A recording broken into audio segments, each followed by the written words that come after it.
Breaking news, Gokul दूध संघाचा दूध उत्पादकांना झटका बघायला मिळतोय। अगदीच गायीच्या दूध खरेदीमध्ये 3 रुपयांची कपात करण्यात आल्याचं कळतंय। तर गोकुळचा दूध उत्पादक शेतकऱ्यांना हा मोठा झटका। गोकुळ दूध संघ गायीचं दूध 30 रुपये प्रति लिटरने खरेदी करणार असल्याचं कळतंय। एकूणच आताची ही महत्त्वाची बातमी आपण पाहतोय आणि या संदर्भात अधिकची माहिती जाणून घेऊयात आमचे प्रतिनिधी रणजित माजगावकर यांच्याकडून। रणजित, काय सांगाल? हा खरं तर एक मोठा झटका म्हणावा लागेल उत्पादकांना।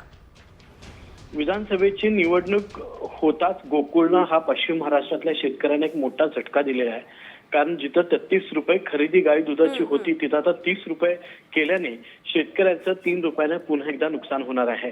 यापूर्वी सुद्धा गाईच्या दूध खरेदी दरामध्ये वाढ व्हावी यासाठी अनेक आंदोलन झाले, शासकीय पातळीवर प्रयत्न झाले। एका लेवलला हे दर स्थिर होत असतानाच गोकुळला अशा पद्धतीनं गाय खरेदी दरामध्ये कपात केल्याने शेतकऱ्यांमध्ये मात्र मोठी नाराजी पसरल्याचे आपल्याला पाहायला मिळत आहे। पश्चिम महाराष्ट्रातल्या सर्व दूध संघांनी अशा पद्धतीची दूध दर कपात केल्याची प्राथमिक माहिती कळते।